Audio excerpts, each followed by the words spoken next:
Hello, everyone. My name is Lluc Cerda. I'm the managing partner of Samfiru Tumarkin. I am for the Calgary office of Samfiru Tumarkin. I'm here today to answer your questions related to employment law. Welcome to the employment law question and answer period. We're here to try and answer as many of your questions live today as we can. So if you have a question related to your job, relating to anything your employer has done, relating to anything related to termination entitlements or anything at all, feel free to put them in the chat. We are going to answer as many of them as we can today in the next half hour. So I implore you, put them in. I'm here to answer as many of them as I can. We actually have someone who's already posted a question. Good on you. So we have our first question from Tahir Afridi. Tahir asks, if I may post an early question, please. Is compensation for constructive dismissal taxable? Is there a smart structure to decrease or completely eliminate the tax? Thanks. So yes, so generally the court, the CRA, in my understanding, views wrongful dismissal or severance compensation has taxable employment income. So yes, it does get reported on your income tax. There are some taxation benefits that are available to you that wouldn't be available to a regular employee, namely a retiring allowance.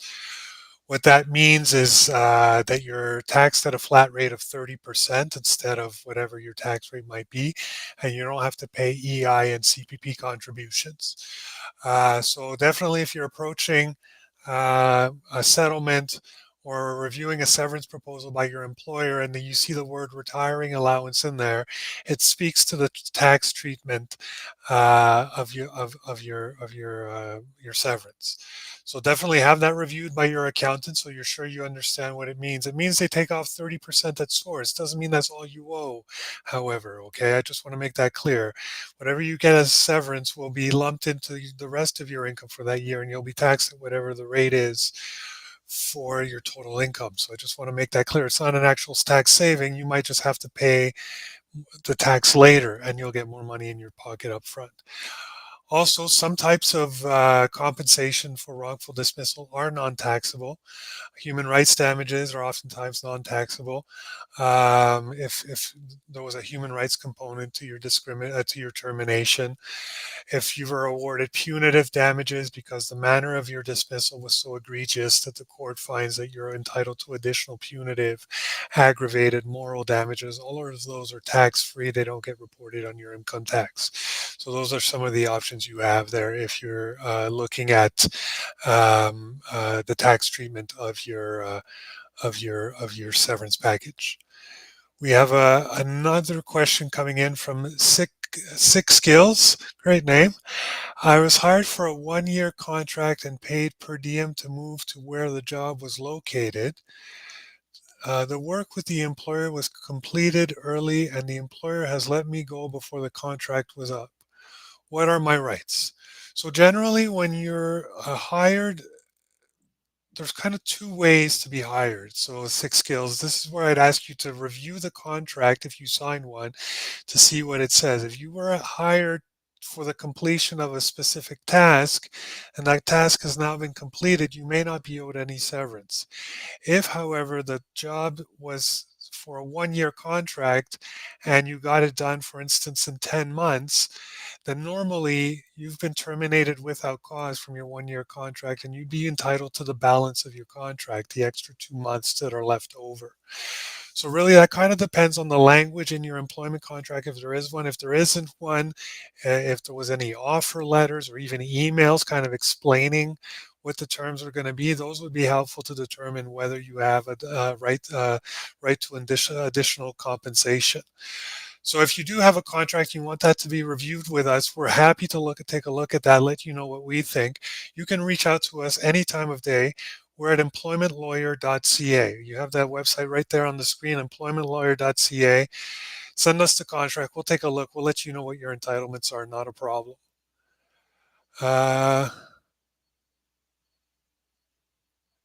All right. We have a question from Lee.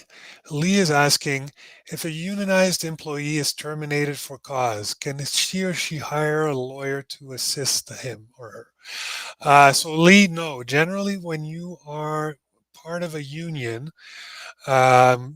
you have to go through the grievance arbitration process. So if you've been terminated for cause, you would go see your union rep and tell them, I want to grieve this termination. I want to file a grievance against this termination.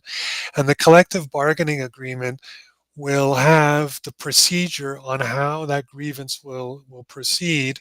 And usually it culminates in final and binding arbitration.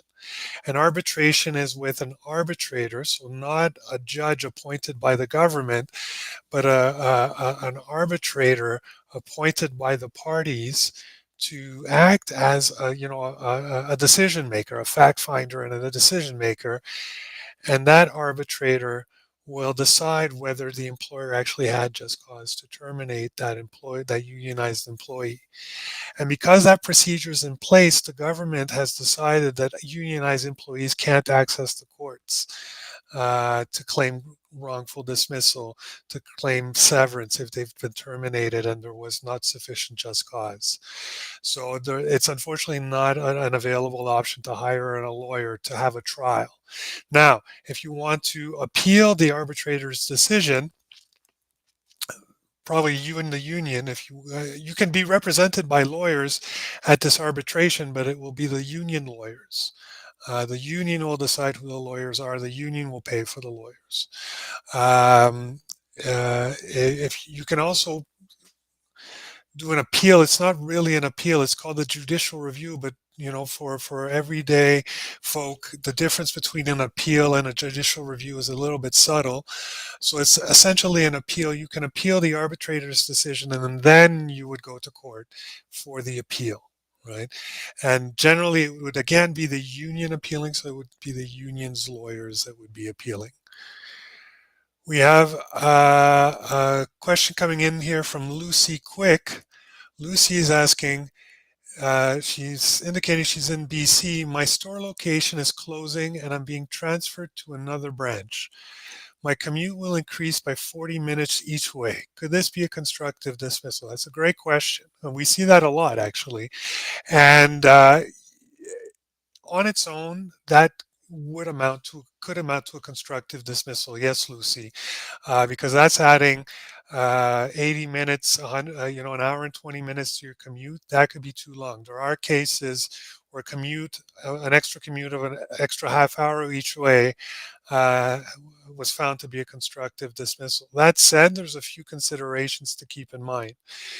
You might have an employment contract that says that they're allowed to change the conditions of your employment, including your work location. So if there is a contract that says that and you signed it, then that would mean that it's probably not a constructive dismissal. There could also be a past practice. I don't know how long you've been there, but if you've been moved around branches in the past and any of those branches were equivalent or even close to being the kind of commute that you're facing now, well, the fact that you agreed to those changes, the changes to your branch location in the past, might mean that you don't really have a leg to stand on to object to this change right now. Okay, so the context is important, really. But if you've been at the same branch your entire career, there's no contract saying that they have the right to change your branch, and the move is an extra 120 minutes, an hour and 20 minutes a day of commuting for you.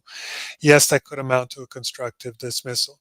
So if you want to provide us with those details, get our opinion on what we think of your case, again, reach out to us, employmentlawyer.ca.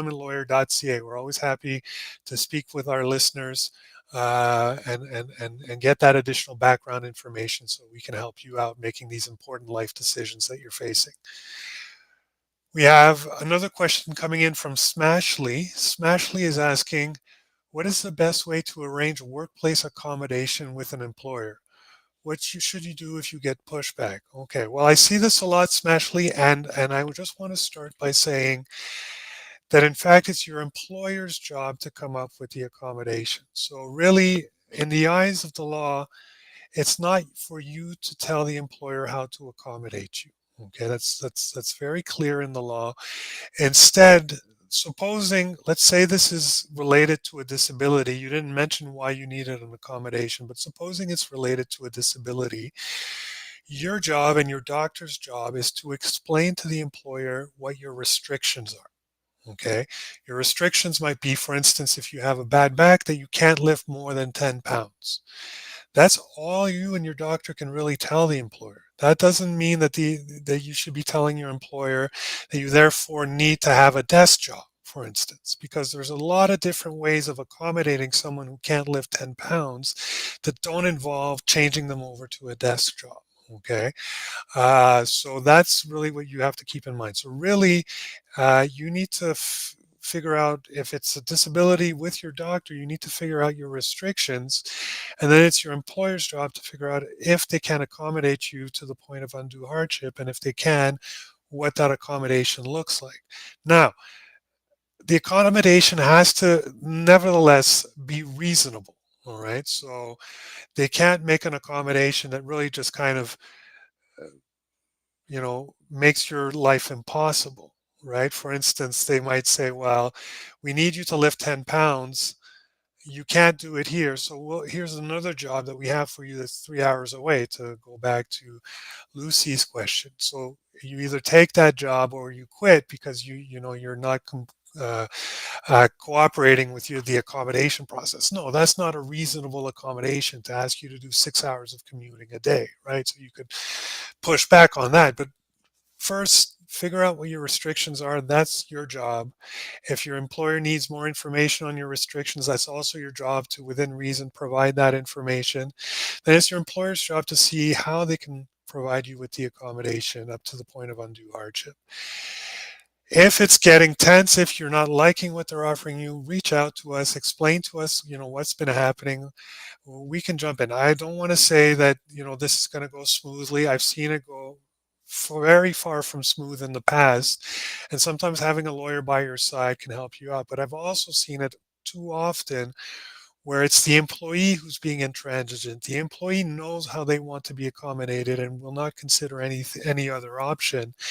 And they find out too late that that was the wrong approach because they get into litigation, they get to a hearing, and they're told, well, listen, you have to cooperate in the accommodation process, and you're not necessarily entitled to your preferred accommodation. And so, you lose your, your claim here, and that can be quite bad. All right. So if things seem like they're breaking down, communication seems to be breaking down between you and your employer, this is a really good time, a really important time to get us involved so that you know what your rights are, but also what your obligations are, and so that you do the right thing and don't complicate your life later on.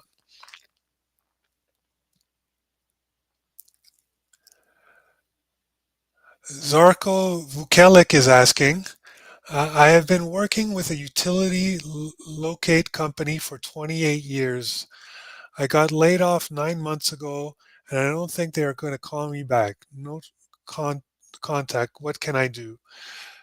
So Zarko, I'm very sorry to hear that. That's after 28 years that's how they treat you. That's really not very commendable. I got to say, someone with that kind of experience, that kind of loyalty, really, they should be thinking about what to do with you, right, and how to treat you fairly after you've done so much for them.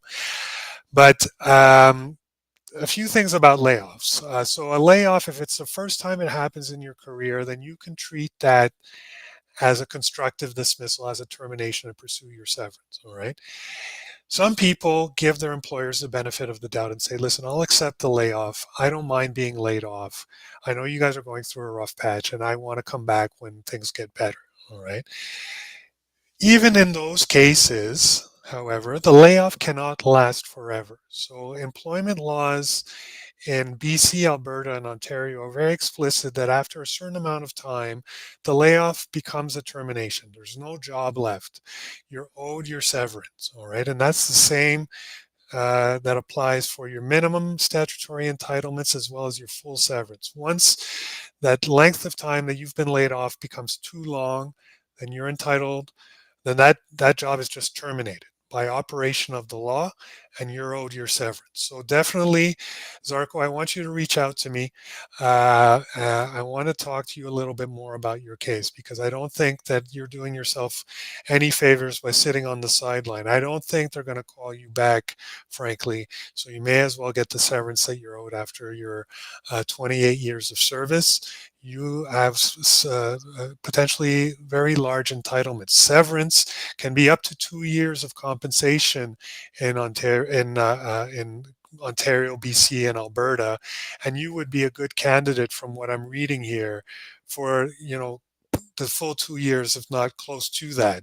So that's definitely think about what you earn per year. That's definitely going to be quite a substantial amount of money. So definitely reach out to us. We're happy to discuss with you. We understand there's probably not a lot of money floating around if you've been laid off for 9 months. We oftentimes work on contingency precisely because of that. So don't let any of that be an obstacle to you reaching out to us. We want to help you out because you've been hung up to dry, and I think that's lasted long enough. So my contact is up there on the screen. If you want to use the internet, the internet to reach out.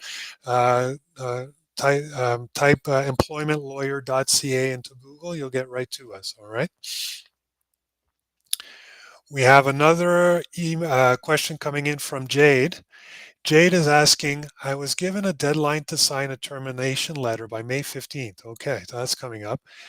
Can I just ignore their email and wait to schedule a consultation with your firm? Or do I need to ask for an extension? So almost every termination letter I see has a deadline. Okay. And that deadline is made up. Okay. There's no legal requirement that you and your employer agree on your termination entitlements within a week or within 2 weeks. All right.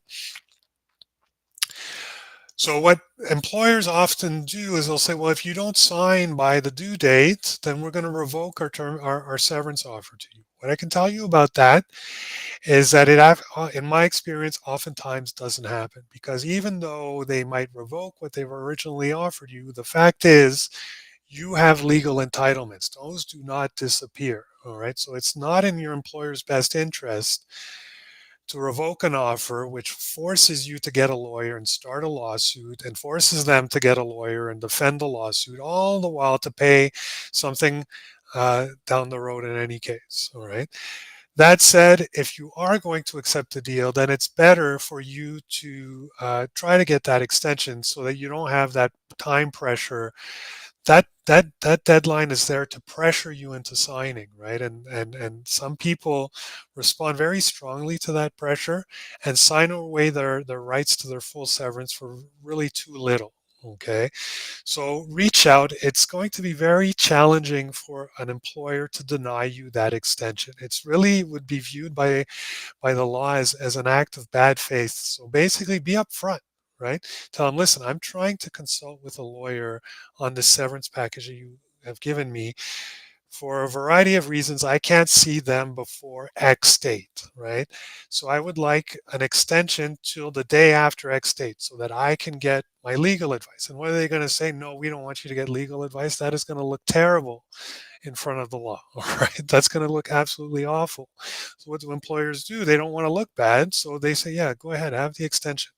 They want, the law wants you to know what your legal rights are before you sign a contract like this. So as for the extension, I don't foresee a problem. It should be granted. All right. So yeah. So think of that. Oh, Jade's got a follow-up question. They're only giving me 1 week per year in lieu of notice. I also never signed an employment contract. Okay, well, if you never sign an employment contract, that seems to me to be a bit on the low end, I got to say, Jade. But you can check for yourself. Before you even speak to one of our lawyers here, we have a great tool online that allows you to find out how much severance we think you might be entitled to. So we ask you just 4 quick questions, no obligation, and you just go to this website. It's pocketemploymentlawyer.ca. Pocketemploymentlawyer.ca. So jump on that, Jade. Within 15, 20 seconds at the most, I think you can have an answer on how much severance you might be entitled to. And I'm pretty confident it's going to be more than 1 week a year. So in that case, if you're pretty confident that you're not taking this deal one way or the other, then what I can tell you is that no, you're not beholden to their timelines, right? Let them revoke the offer. You have greater entitlements than what they're offering you. So then, but I still think generally it's on the safe side to be upfront. Tell your employer, listen, I want to have this reviewed by a lawyer. I just need a bit more time to get my ducks in a row. Can I get an extra week or 2 weeks or what have you? That's usually the safe approach. I don't know much about you at this point, Jade. So there could be, at the consultation, something that comes up that changes my opinion, and on that this is a light package. So better to be on the safe side and protect that severance. But I can tell you, most times, the minimum you're owed under employment standards legislation is around a week per year. It gets capped at 8 weeks in Alberta and BC. It can be much higher in Ontario. It can be up to 35 weeks total when you include severance pay that you have under the Employment Standards Act there. It's the severance pay under the Employment Standards Act in Ontario is different than when we use the term full severance, but it's an extra week per year of service, and that can get you up to 35 weeks in Ontario. Compared to 8 in Alberta and BC. So depending on how long you've worked there, they might just be offering you the minimum that you're entitled to anyways, for which there's no requirement that you sign anything, frankly. So yeah, there's a lot to look at there. You've left me more more questions than answers, Jade, but definitely reach out to us. We can help you navigate this termination and the severance package that you're owed. Yeah, reach out to us. We're at employmentlawyer.ca. You have the website on the screen there. We have another question coming in from Hobby Lover. Hobby Lover is asking, just one second. Hobby Lover is asking, I like to pursue constructive dismissal due to a mistreatment by my management. My store manager reduced my hours, canceled my vacation, and gave me unrealistic goals and put me on a PIP and written me up. Okay, lots going on here. So for those who don't know, PIP stands for Performance Improvement Plan. All right, so it seems that Hobby Lover is being performance managed here, and the reason people get performance managed is so that the employer is hoping that they'll improve their performance, or if they don't, then they're papering that they've given this employee as many chances as possible to improve so that they can terminate them for cause for poor performance. And when you're terminated for cause, you're not entitled to any severance. So I'm seeing here some of the hallmarks of constructive dismissal, Hobby Lover. So we would definitely need to have a consultation with you to get all the details. For instance, by how much are your hours being reduced? Okay, so I could tell you a reduction in hours from on its own of 15% of more. Just that would probably be a constructive dismissal. Okay, canceling vacation on its own probably wouldn't be constructive dismissal. You don't lose your vacation entitlements. They're just saying you can't take them right then and there. I could tell you that on its own probably wouldn't amount to a constructive dismissal in the eyes of the law. But giving you unrealistic goals and then putting on you on a PIP for not reaching those goals, all of that taken together leads me to think that these people don't want to employ you, right? I mean, people listening in, does this sound like an employer that wants to have Hobby Lover around? No, right? And so when an employer has through its course of conduct demonstrated that they really just don't want you around, but they won't go ahead and terminate you without cause and provide you with your severance, that you can say, well, I don't need this abuse. I don't need to be in a place that doesn't want me. I'm going to quit and I'm going to claim constructive dismissal and I'm going to go after my severance. Now, what I can also tell you listeners today is that constructive dismissal can be very touchy to do on your own. Okay, because it does involve you sometimes having to quit, and you want to make sure that you do it in a way that the employer understands that you're claiming constructive dismissal, and you want to make sure that there's no misunderstanding between your employer and yourself as to what the change actually is. So I usually recommend that if you're going to claim constructive dismissal, get us involved early rather than late. Because sometimes we get into a file and it's such a mess that we can't, uncrack that egg, unfortunately, and the employee has really dug themselves into a hole, and the likelihood is that a judge will find that they actually just quit out of frustration, and there wasn't enough there for a constructive dismissal. So definitely important that you get a good source of advice on this that's tailor made to your specific facts. Googling stuff or even asking us here, we try to help, but we don't have all the facts, right? And there might be a very important fact that we don't know about that could completely change the course of your matter, right? So it's important that you speak to someone that has all the facts about your specific case. So reach out to us. We're at employmentlawyer.ca. You have the website on the screen there, and we can have a consultation with you and let you know whether you're at the point where you can today claim constructive dismissal, or if there's a way that you can, create a paper trail that'll allow you to claim constructive dismissal effectively later. So yeah, we have another question coming in from YouTube from Jackie. Jackie is asking, I worked for 4 years as a cleaner. My contract expired in March. I was told I would be moved to a new job site, but now they are saying they don't have a new site for me to work. Is there anything I can do?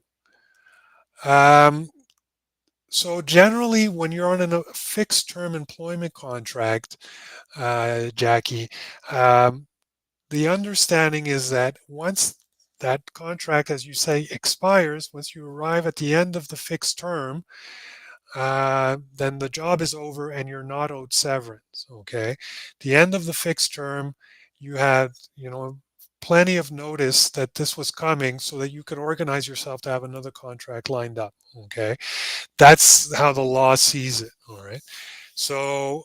Um, that's the kind of simple answer. The more complicated answer is that I've oftentimes see people that are on a series of fixed term contracts. So it seems from what you're saying here is that you had a 4-year fixed term contract. I can tell you that in my experience that's quite rare. What I'll see instead is someone might be employed for 4 years and every year signs a new fixed term contract. You see that a lot in nonprofits, you see that a lot in private schools. But if you're signing a new contract every year like that, at some point, it creates an expectation that this contract is simply a formality, and that you'll have a new contract at the end of this one, and so you are in fact in the eyes of the law, you become an indefinite term employee instead of a fixed term employee. Most of us are indefinite term employees, and indefinite term employees are entitled to severance. So again, this is very fact dependent, I would tell you, Jackie, and it would be important that you reach out to us so to make sure we have all the facts. Something that you don't think is necessarily relevant might be very relevant when it comes to determining whether you're owed severance or not. And in this case, I would think it would be very, very relevant if in fact you were put on a series of fixed term contracts. Or again, say for instance, your fixed term contract was to end December 31st, 2023, and they kept you on for 3 months. All of a sudden, you've now become an indefinite term employee, and so you're owed severance in that case as well. Working beyond the end of the fixed term contract means that you become an employee who's entitled to full severance if you're terminated. All right. So a lot of these kind of facts, you don't think of them right on the front, and that's why you want to reach out to us. We know to ask you these questions so that we have the full picture of what your entitlements might be. So Jackie, if you want to speak with us, reach out. We're at employmentlawyer.ca. We're always happy to help. We have another question from Smashley. Smashley asked an earlier question regarding workplace accommodation. So Smashley has an additional question here. One more question. If you don't have a formal employment contract signed, is it better to try and get that from an employer? So Smashley, my view of that is no. Okay, my view is no, don't go chasing your employer for a contract. Who's going to draft a contract? It's going to be your employer.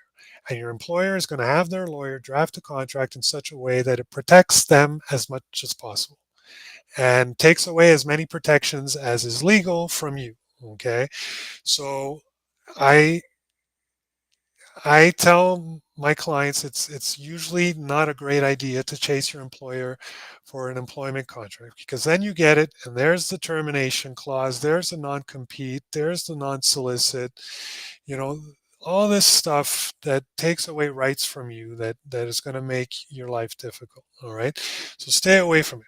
Some people tell me, yes, but Luke, I there are some things that are important to me that I want to have in writing. For instance, my schedule. I have a schedule right now. It's 9 to 5, Monday to Friday. I want that to be recognized as important. All right. There are ways of doing that. Get written confirmation that your schedule is 9 to 5, Monday to Friday. They might say, well, I want a list of my duties. You can ask for a list of your duties without getting an employment contract. If you're starting to be hired and you say, well, listen, I want to work at branch X, I don't want my employer to have the right to move me to branch, etc. Just tell your employer, listen, I'll accept this offer of employment, but I want to make clear that this is the only branch that I'm okay to work with. I don't want to go work at any other branches. Or if you get hired part-time, you say, listen, I want to make clear that I'm here to work part-time. I don't want to work more than 30 hours a week, for instance, right? You can say that in an email and it's still legally binding. You don't need the full employment contract, that's going to take away all your rights to do that, right? So no, I usually don't recommend that you go chasing your employer for an employment contract. We have time for two more questions, and I'm going to get to those. We have a question coming in from YouTube, from D. D is asking, I've been off work for about 1 year for a serious medical condition. I've kept in touch with my manager, and multiple times he has suggested I should just retire, but I don't want to. During one conversation, he told me that he had already hired someone to replace me. Is this legal? So, right now, nothing illegal has happened. It's only once you're cleared to return to work that legality might come into play. Okay, so it's very common if someone takes a leave, medical leave, maternity leave, what have you, the employer will hire a temporary replacement to cover that person. Okay, um, very, very common and completely legal. What is not legal is when you come back from your medical leave, when you come back from your maternity leave, and your employer says, well, actually, I hired someone while you were away. I kind of like them better. So I'm going to keep them, and you, I'm going to fire. Or you, I'm going to say there's no job for you. Why don't you just retire? Why don't you just quit? So a few things. If that happens, well, firstly, you'd be entitled to your full severance. Okay. And secondly, you might be entitled to human rights damages for the violation of your human rights. If you're terminated because you took a disability leave, that amounts to a human rights violation. You also have entitlements under employment standards legislation to take a medical leave of absence. That's a job protected leave. You would have rights there. So definitely your employer would be in trouble to not give you your job back. But the only way we're going to find out whether they're going to try and do that is when you're cleared to return to work. So right now, really, I feel. I feel for you and the situation you're going through right now. The most important thing right now is to focus on your health just for yourself, but also so that you can get to a point where you can return to work if you want to, and you'll have either your job or significant severance and human rights entitlements if your employer decides not to take you back. All right. And our last question for today is from Jade. Jade was asking us a few questions earlier regarding her severance package and whether she should ask for an extension to sign the release. So Jade is following up, wondering how long after a consultation will my company receive a settlement offer? Is this a long process if it doesn't go all the way to a trial? Should I apply for EI while I wait for a settlement? So Jade, yeah, a lot of people might have that question. What happens once we hire you, Luke? What happens next? So generally, we will send a letter to the employer explaining to them why we think their severance proposal is inadequate, and and make a severance proposal of our own. And usually, that's within a week to 2 weeks of meeting you, Jade, for the first time. And then we'll oftentimes begin negotiations with the employer to get to a number that makes sense for both parties. All right, and then once that's done, there'll be some settlement documents to sign, and usually after that, payment is made, within the next 30 days after that. So that whole process, if we're able to resolve this prior to a trial, we're looking at probably about 2 to 3 months. Now, you can apply for EI, absolutely, that's your right. You can apply for EI, but if it's looking like it's going well, I would tell you to pause. If you have the savings, I would tell you to pause applying for EI, because if you do settle quickly, say you settle within 2 months, and you've gotten EI for like the last month, well, now you've settled your case, you're about to get a big amount of money, but you're going to have to pay some of that back to EI because you shouldn't have gotten EI for that past month because you're getting severance at that time, which is fine. No one really has an issue with that. But for EI to figure out how much you have to pay them back can take months and months and months, and that's holding up part of your settlement for months and months and months. So if you want to just take a wait and see approach to see if things go smoothly, and then you can get paid, and then apply for EI once your severance has run out, and then that might be the most practical approach. But if the finances are an issue, it's absolutely completely legal to apply for EI, knowing that you might have to pay something back once your matter is settled. But that's usually not a complication, and the complication is getting EI to actually get around to calculate how much you owe them. And that's the more frustrating part on my end, and you know, uh, maybe a story for another day. All right, so that takes us to the end of our questions. I'd like to thank all of you for taking the time to listen and to put in your questions. These were great questions we had today. My name is Lluc Cerda. I'm the managing partner of the Calgary office of Samfiru Tumarkin. I'm also the Western Canadian Employment Practice Lead for Samfiru Tumarkin. Thanks for tuning in, and we'll be speaking again on Thursday. Jeremy Herman, my colleague in Ontario, is going to be conducting a live employment law question and answer periods. So if there's any questions you had today I didn't have a chance to get to, tune in Thursday live at 2 p.m. Eastern for Jeremy's show. Thank you so much, and have a great rest of the day.